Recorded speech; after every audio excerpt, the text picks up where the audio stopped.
Bonjour à tous et bienvenue dans Afrique Hebdo. Au sommaire, cette semaine, les influenceurs sénégalais en colère contre TikTok.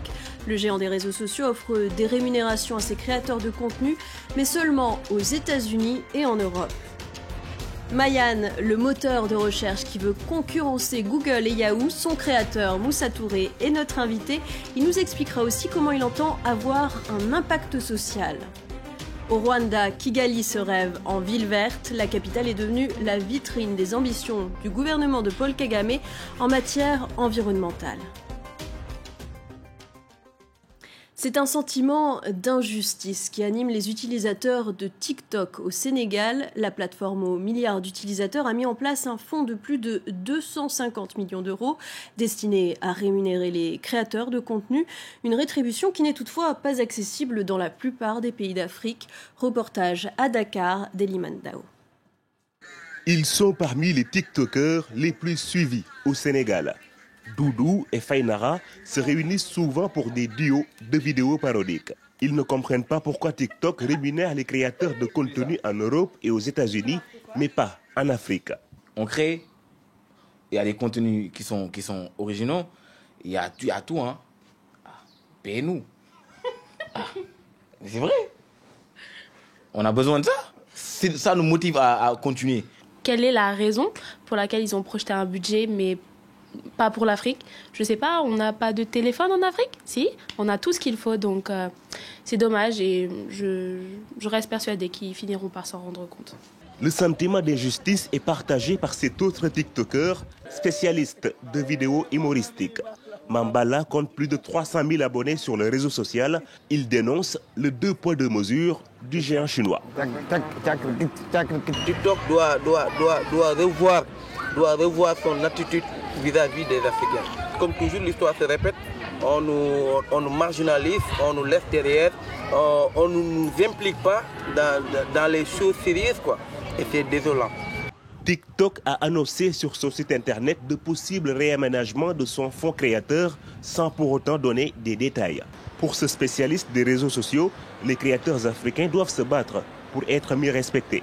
Aujourd'hui, les créateurs doivent eux-mêmes porter un peu le combat, en tout cas pour montrer qu'ils ont la capacité de faire bouger les choses, mais surtout que s'ils ne créent pas de contenu, TikTok ne pourrait pas exister tout simplement. Les créateurs sénégalais espèrent avoir prochainement les mêmes chances que Khabilam, leur compatriote vivant en Italie. Avec 116 millions d'abonnés, il est le deuxième TikToker le plus suivi au monde. Il est devenu millionnaire en euros en l'espace de quelques mois sur TikTok. Et si, à chaque fois que vous faites une recherche sur Internet, vous pouviez devenir un acteur du changement positif en Afrique, avoir un impact social, c'est l'un des objectifs du moteur de recherche Mayan. Son créateur est avec nous. Bonjour Moussa Touré, merci d'être avec nous. Bonjour Valéane, merci pour l'invitation. Alors, Mayan, ça veut dire quoi? Quelle est l'origine du nom de votre moteur de recherche? Alors, Mayan, en fait, si vous regardez un petit peu les deux parties du nom, ça veut dire Maya Angelou.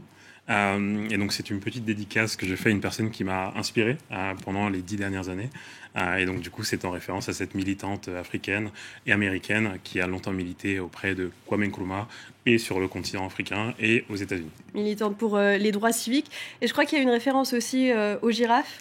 Oui, la fameuse girafe qui est votre emblème. Complètement, qui représente pour moi la sagesse. Et c'est pour ça aujourd'hui qu'on voit les représentations des logos sur le continent. C'est beaucoup des lions, des éléphants. Et j'ai décidé de me pencher sur les girafes principalement. Et votre ambition, c'est aussi de rivaliser avec les géants du web américains, Google et Yahoo. Oui, alors aujourd'hui, quand on regarde le marché, Yahoo et Google sont à la fois des partenaires et des concurrents. Aujourd'hui, ils contrôlent le marché un peu partout dans le monde, mais ils nous proposent aussi des publicités sur Mayan pour justement qu'on puisse monétiser un petit peu à travers les différents pays. Donc c'est pas vraiment des concurrents, mais c'est des partenaires et des personnes à qui on va aller grappiller des parts de marché forcément. Alors, vous avez créé Mayan en 2020, vous venez de lancer une nouvelle version. Quel retour avez-vous depuis le lancement de Mayan? Combien d'utilisateurs avez-vous conquis? Alors, depuis le lancement, nous avons conquis approximativement 40 000 utilisateurs et qui ont réalisé 120 000 recherches sur le moteur de recherche à travers le monde entier. On a eu d'excellents retours à la fois sur le business model de Mayan et sur des feedbacks sur l'expérience utilisateur qui était proposée sur le moteur de recherche.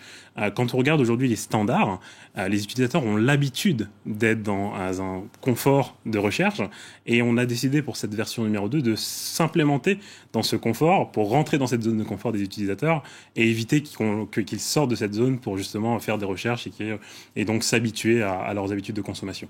Donc cette V2, elle a été réinventée complètement et on a vraiment compris les feedbacks que les utilisateurs nous ont fait. On en a eu énormément et je tenais d'ailleurs à vous en remercier. Et on fait en sorte d'accélérer sur cette V2 au maximum. Je crois que vous visez 2 millions d'utilisateurs d'ici la fin de l'année 2022.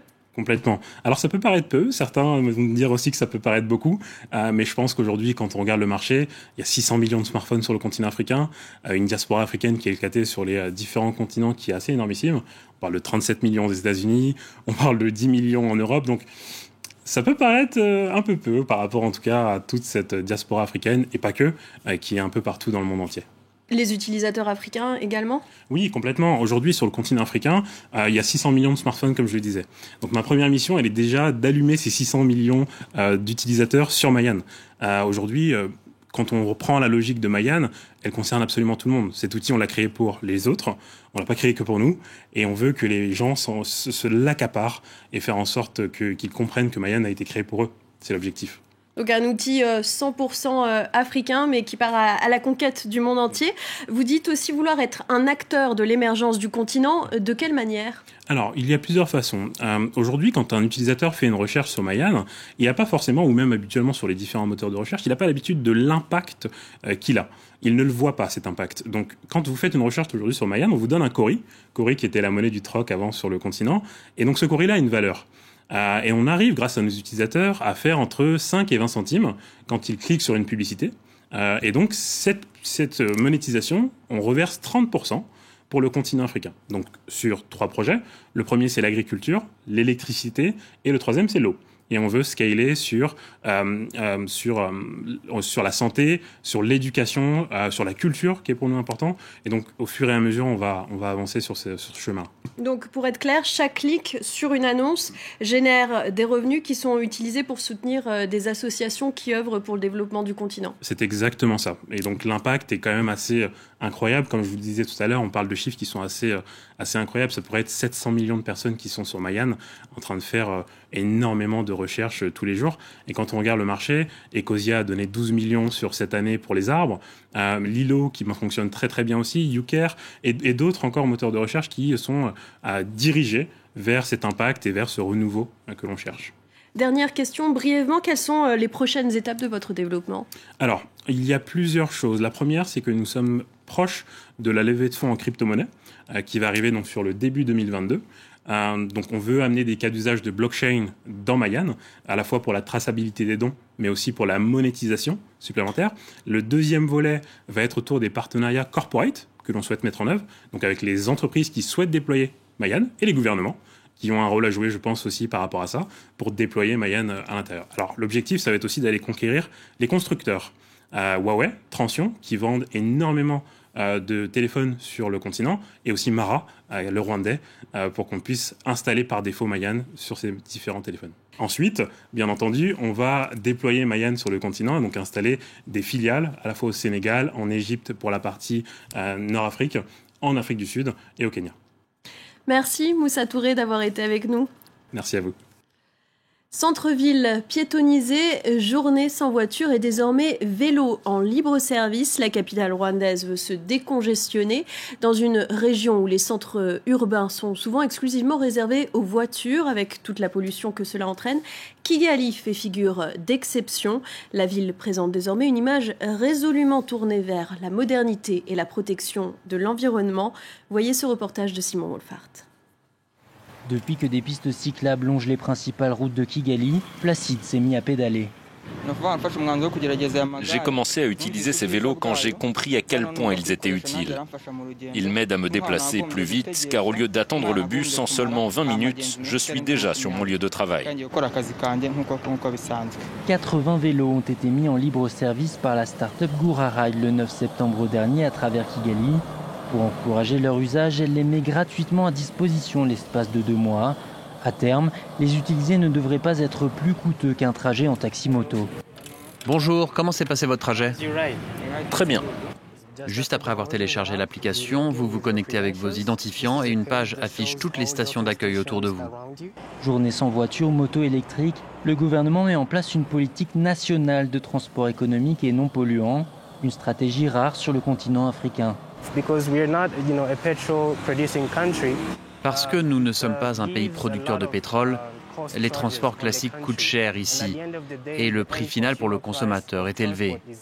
Pour les transports à petite échelle, nous n'allons pas utiliser de pétrole. En soi, cela nous donne un avantage avec la réduction du prix par rapport aux autres moyens de transport disponibles. Une politique affichée depuis 2015 pour décongestionner le centre de la capitale. Le premier espace piéton vient d'être rénové. Pour les pistes cyclables, nous avons aujourd'hui couvert un réseau de plus ou moins 17 km à travers la ville. Les zones piétonnes comme celle-ci, nous comptons en faire. Déjà, nous avons dans le projet 2 que nous allons faire dans d'autres coins assez peuplés de la ville. Le Rwanda a pour objectif de réduire ses émissions de gaz à effet de serre de 38% d'ici à 2030. C'est la fin de ce magazine. Merci à tous pour votre fidélité.